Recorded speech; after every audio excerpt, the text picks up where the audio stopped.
बच्चा जब living word का बात आता है सबसे पहला क्वेश्चन ये आ जाता है कि लिविंग लाइफ मतलब क्या।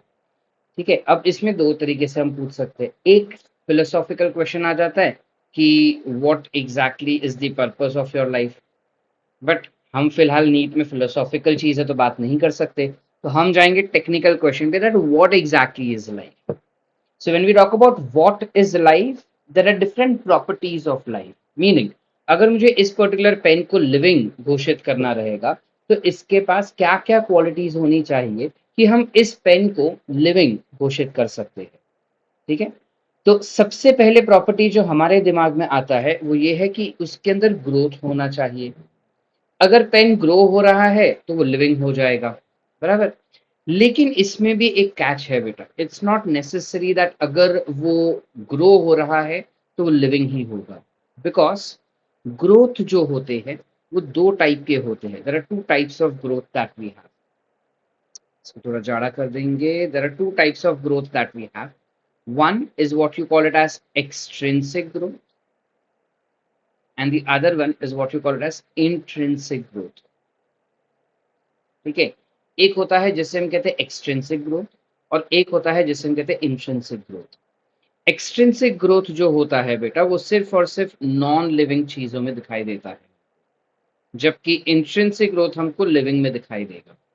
ठीक है, सो नॉन लिविंग में व्हेन वी से एक्सट्रिंसिक ग्रोथ मतलब क्या। एक्सट्रिंसिक ग्रोथ मतलब अगर इस पेन के ऊपर मैं पीछे ढक्कन लगा दूं तो it will grow in size. Likewise हमारा एनसीईआरटी कहता है कि जो सैंड माउंटेन्स होते हैं उसके ऊपर सैंड डाल दो it will grow in size. अगर स्नो माउंटेन के ऊपर स्नो डाल दो it will grow in height. This growth is an extrinsic growth beta, it is not an intrinsic growth, it is an extrinsic growth। इसे हम extrinsic कहते हैं। intrinsic growth यानी कि जहां पे एक सेल हो और सेल के अंदर हम कंटेंट डालें तब जाके उसका इंक्रीमेंट हो, that is intrinsic growth, more towards increase in mass। All right, so when you have increase in size, when there is increase in size only, then you call it as extrinsic growth। But when you have increase in size as well as increase in mass, both being seen, then that you will identify it as intrinsic growth, which, as we said, is seen only in living organisms, not in non-living organisms. All right, beta? Another quality that we can observe is about reproduction। दूसरा quality जो हम देख पाएंगे that is reproduction. जब हम reproduction का बात करते हैं, इस धरती पे मौजूद सारे लिविंग ऑर्गेनिज्म रिप्रोडक्शन करते हैं, तो it is definitely characteristics of living organism. लेकिन कुछ कुछ लिविंग ऑर्गेनिजम्स ऐसे भी है बेटा जो रिप्रोडक्शन नहीं कर पाते। जैसे if I have to give you an example of such type of living organism, तो you have something called as mule which is non living in nature. You can have male honeybees to what we call it as drones also, right? Male honeybees are nothing but drones। ठीक है, तो you can have mule, you have drones, you have some infertile humans। ठीक है, these are living organisms which do not have the property of reproduction। अब क्योंकि इनके पास reproduction का quality नहीं है, क्या मैं इन ऑर्गेनिज्म को नॉन लिविंग कह सकता हूँ? Answer is no. That means when I talk about reproduction, it is not all inclusive character। बेटा एक टर्म ध्यान से सुनो, it is not all inclusive। all inclusive यानी कि इसके अंदर वो सारे लिविंग ऑर्गेनिज्म को इंक्लूड नहीं कर सकते हैं। समझ पा रहे हैं? So with that respect, with that specific respect, हम इन दोनों कैरेक्टरिस्टिक को which is growth as well as reproduction को थोड़ा कम कर देंगे। ओके, ये जो दोनों ही कैरेक्टरिस्टिक्स है, growth as well as reproduction, this is said to be not all inclusive. मतलब कुछ ना कुछ एक्सेप्शंस है इनके। ठीक है, फिर आ जाता है दूसरा characteristics which to what we call it as consciousness. Consciousness is definitely observed in every living organism, that is true. हर एक लिविंग ऑर्गेनिज्म के पास कॉन्शियसनेस तो होगा ही होगा। रास्ते पे से जब जा रहे हो और आप देख रहे हो कि बहुत ज्यादा हीट हो रहा है, छाता खोल के चलोगे आप, दैट इज कॉन्शियसनेस। रास्ते से जब जा रहे हो और बाजू में से गाड़ी जाने वाली है या किसी ने हॉर्न मारा, consciously you make sure that you divert your lane, right? That is consciousness again. ठीक है, हमें पता है कि कोई पीछे से भाग के आ रहा है, कोई जॉगिंग करते हुए आ रहा है, तो तुम साइड हट जाते हो, that is nothing but again consciousness. हम कोई भी जानवर को अगर पत्थर दिखा रहे हैं तो जानवर को पता है कि वो मुझे मारेगा, राइट? तो इन दैट केस जानवर क्या करता है, वहां से भाग जाता है, डर जाता है। दिस इज कॉन्शियसनेस बेटा, alright? So consciousness is found in every living organisms without any exceptions. Likewise, you have something called as metabolism also. Metabolism is also an all-inclusive, except for the first, rest all of them will be all-inclusive बेटा।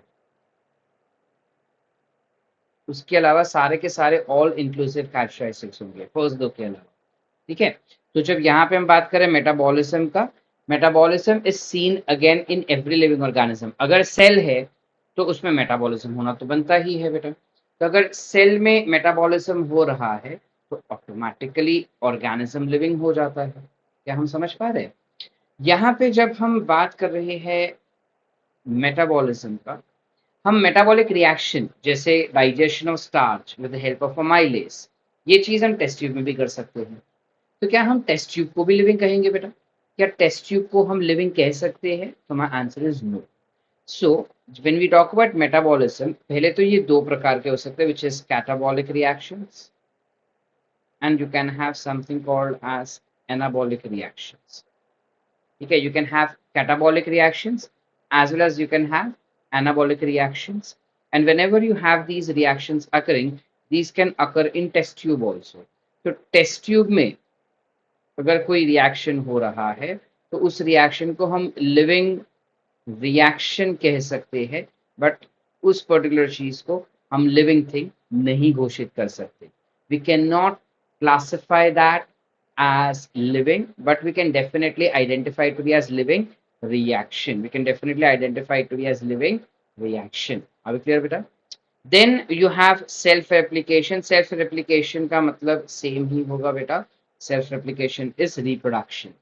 You have self organization. Self organization is a combination of metabolic reaction, consciousness and reproduction. You have interaction, very very important. Interaction can also be referred to as response to external stimuli. I can call it to be as response to external stimuli, where you are इसको इस तरफ कर देते, चलो। Response to external stimuli क्या होगा बेटा? Response to external stimuli is where you are reacting to the external environment. That is called as response to external stimuli. ठंड बहुत ज्यादा है, स्वेटर पहन लिया, that is response to external stimuli. गर्मी बहुत है तो हमने स्वेटर उतार दिया, response to external stimuli. ठीक है? Then you can see पीछे से हॉर्न मारा और आप एकदम से कॉन्शियसली जर्क ले लिए, रिस्पॉन्स टू एक्सटर्नल स्टिमुलाई। ठीक है, trees growing towards sunlight, response to external stimuli. Trees growing towards water और ground is response to external stimuli. अभी गेटिंग बेटा, ये सारे क्या हो जाएंगे? Response to external stimuli, that is interaction with the surrounding atmosphere. Lastly we have emergent properties. Cell के अंदर बेटा, सेल के अंदर इमर्जेंट प्रॉपर्टीज हो जाती है। इमर्जेंस का क्या मतलब हो जाता है यहाँ पे? सो जब हम इमर्जेंस के बारे में बात करते हैं, जब कभी भी दो चीजें इंटरैक्ट करती है, उन इंटरैक्शन की वजह से एक नया प्रॉपर्टी एनहांस होके आता है, एक नया क्वालिटी दिख के आता है, इसे हम कहते हैं इमर्जेंस या इमर्जेंट प्रॉपर्टीज। जैसे फॉर एग्जाम्पल, अगर हमारे ब्रेन से, हमारे पिट्यूटरी ग्लैंड से कोई हार्मोन सिक्रिएट होता है, वो हार्मोन लेट्स से जाके हमारे बोन सेल्स पे चिपक गया, तो बोन सेल्स जो है वो इलोंगेट होना या मल्टीप्लाई होना शुरू हो जाते हैं। यानी it is interaction of those hormone with the bone cells which led to the new property of that cell which is nothing but multiplication और डिवीजन, ठीक है, और elongation. That is nothing but what we call it as emergent properties. यानी कि अगर किसी भी substance को हमें लिविंग घोषित करना है तो ये सारी क्वालिटीज उनमें होनी जरूरी बनती है। इस प्रकार से हमने हमारे धरती पे ऑलमोस्ट 1.7 से 1.8 मिलियन स्पीशीज को आइडेंटिफाई कर लिया है। यहाँ पे इस धरती पे बहुत सारे लिविंग ऑर्गेनिजम्स है, जिनमें से 1.7 से 1.8 मिलियन स्पीशीज हम ऑलरेडी आइडेंटिफाई कर चुके हैं, which includes both plants as well as animals. Are we clear? Where it is expected that animals he 1.5 million है, एनिमल्स के वेरिएशन ही 1.5 मिलियन है, प्लांट्स के उतने वेरिएशंस नहीं होते। ठीक है, अब जब हम ये चीज कर रहे हैं, when we are identifying such a lot of animals, इतने सारे एनिमल्स, इतने सारे प्लांट्स अगर हमने आइडेंटिफाई किए हैं, तो बहुत ही ज्यादा जरूरी हो जाता है बेटा कि हम इनका नामकरण भी करें। Meaning it is important for us to go ahead with its nomenclature. हम डायरेक्टली तो उनको याद नहीं रख सकते, so we go ahead for its nomenclature. Nomenclature यानी the art of naming is called as nomenclature. Remember that beta. The art of naming will be called as nomenclature. Nomenclature ना धीरे धीरे धीरे धीरे इवॉल्व हुआ था। सबसे पहला हमें जो nomenclature मिला था, that was vernacular nomenclature बेटा।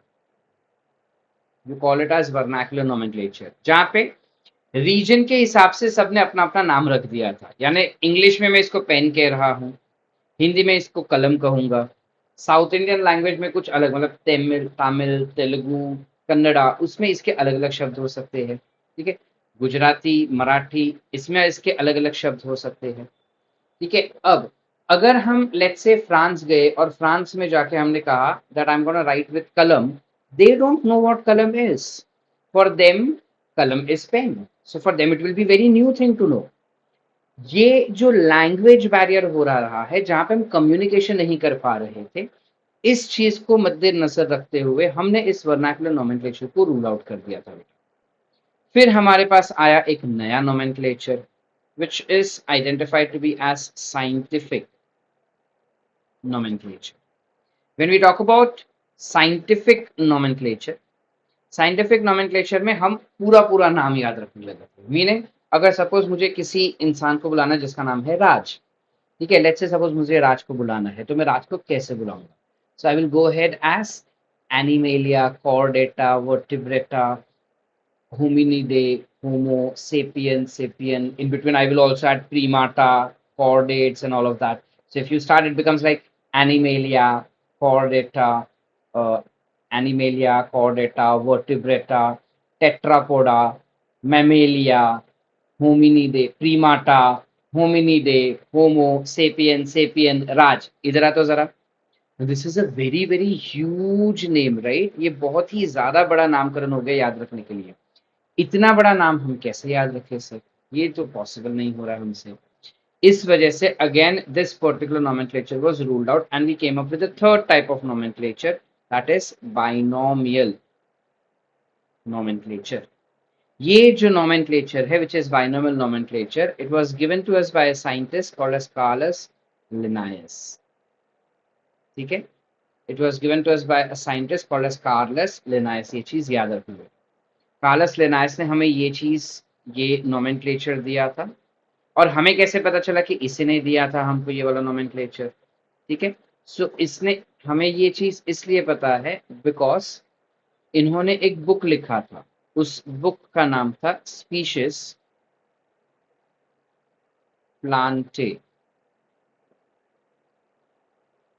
ये पर्टिकुलर बुक जो इन्होंने लिखा था, इस बुक में उन्होंने सबसे पहली बारी बाइनोमियल नोमेनक्लेचर के बारे में मेंशन किया था, जिससे हमें ये पता चला दैट हमें पूरा पूरा नाम याद रखने का जरूरत नहीं है, हम लिमिटेड भी याद रख सकते हैं। यानी सिर्फ दो नाम याद रखने हैं, एक we have to memorise genus and दूसरा we have to memorise species. ठीक है, अब जब हम स्पीशीज और जीनस के बारे में बात कर रहे हैं, we need to remember them in a very very simple terms. So let's try to get into details कि इसको एग्जैक्टली लिखते कैसे है, इसके रूल्स कैसे। ठीक है, तो सबसे पहले अगर हमें किसी ऑर्गेनिज्म का नाम रखना हो, अगर हमें किसी का नामकरण करना है, तो हम डायरेक्टली नामकरण नहीं कर सकते। जैसे अगर कोई इंसान है, ठीक है, लेट्स से किसी को एक बेटी पैदा हुई, क्या उस बेटी का नाम हम रणबीर रख सकते हैं? नहीं रख सकते बेटा। क्या हम उस पर्टिकुलर फीमेल का नाम, उस बिटिया का नाम हम कोई भी मेल नाम के बेसिस पे नहीं रख सकते?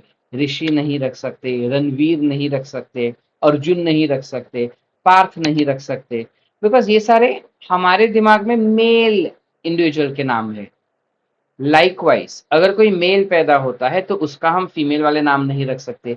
We can not keep that male's name, उस बेबी बॉय का नाम हम चिंकी, पिंकी, मिंकी, रिंकी ये सारे नाम नहीं रख सकते बेटा। क्यों नहीं रख सकते? Because that is what our mindset is, that is what our rule, society rule states. Likewise जो नॉमेनक्लेचर की सोसाइटी होती है उन्होंने भी कुछ फंडामेंटल रूल्स बनाए हैं, ठीक है, जो जिसे हम कहते हैं कोड्स ऑफ नोमेनक्लेचर। तो जब हम बात करते हैं कोड्स ऑफ नोमेनक्लेचर का, there are two codes that we have. One is ICBN, that is existing. ICBN is nothing but international code for botanical nomenclature. इस पर्टिकुलर किताब में हमको बताया जाता है कि किसी भी प्लांट स्पीशीज का नाम किस प्रकार से रखा जा सकता है। कोई भी प्लांट अगर हम डिस्कवर किए हैं तो उसका नामकरण हम कैसे कर सकते हैं। दूसरा हमारे पास है आईसीजेडएन। आईसीजेडएन जो है ये बेसिकली नामकरण है जूलॉजिकल नाम। Zoological is nothing but correct animals को। अगर हमने कोई एनिमल का डिस्कवरी किया तो उस एनिमल का नामकरण हम कैसे कर सकते हैं, उसका नाम हम कैसे रख सकते हैं, ये हमको जूलॉजिकल नोमेनक्लेचर में बताया जा सकता है। I hope the concept is clear बेटा। आगे चलते हैं। नामकरण जब हम करते हैं बाइनोमियल नोमेनक्लेचर से तो उसका कुछ रूल्स होते हैं। अब उनके क्या रूल्स होते हैं? तो सबसे पहला रूल कि बाइनोमियल नोमेनक्लेचर हमेशा लैटिन लैंग्वेज में ही रखा जाता है, यानी नामकरण हमेशा लैटिन में ही होगा बेटा। ना क्वेश्चन इज नामकरण हमेशा लैटिन में क्यों रखना है sir? That is because it is a dead language. Dead language यानी क्या बेटा? डेड लैंग्वेज यानी ऐसी लैंग्वेज जो कभी भी इस्तेमाल नहीं की जाती, यानी अब इस्तेमाल नहीं की जा रही है। ये पहले बहुत चलित था बट इस वक्त इसे कोई यूज नहीं करता। अब क्योंकि इसे कोई यूज नहीं करता यानी ढंग से इससे कोई मतलब किसी को ढंग से ये लैंग्वेज आता नहीं है, तो the only medium to use this language is dictionary which will never have two opinions and thus this becomes the easiest language to opt for। ठीक है, याद रखना बेटा हमेशा जो नामकरण किया जाता है वो लैटिन लैंग्वेज में ही किया जाएगा, इररिस्पेक्टिव ऑफ कि जो ऑर्गेनिज्म है वो कौन से कंट्री, स्टेट, सिटी या रिलीजन से ओरिजिन है। ठीक है, this that it is written in latex is false. It is written in normal English language only. But then when it is written, when it is handwritten, it is separately underlined. ठीक है, यानी genus and species is separately underlined. And when it is print form में, it is in the italics font. ठीक है, the italics font that we observe basically indicates that it is of Latin origin, that you need to remember। ठीक है, तो as we said कि नामकरण binomial nomenclature जब किया जाएगा तो first is genus and second is specific epithet. Genus is basically a proper noun and specific epithet is nothing but adjective, because of which this particular thing will always be written in capital, meaning it will start with capital, whereas specific epithet will always start with smaller letters। ठीक है, binomial nomenclature लिखकर हो जाने के बाद and में हम scientist के नाम को एब्रिविएट करते हैं और इस प्रथा को या इस कॉन्सेप्ट को we call it as citation. We call it as citation. Citation is nothing but giving due credit and respect to the person who has discovered this particular method of nomenclature as well as to the scientist who has discovered this particular name। Alright, ये जो last वाला दिया है अपने को tautonym वाला concept, this is something that we need not remember, it's okay if we don't remember. ठीक है, these are certain examples that we can think of। Musca domestica which is housefly, Triticum aestivum which is underlined, that is for wheat, Apis indica which is honeybee।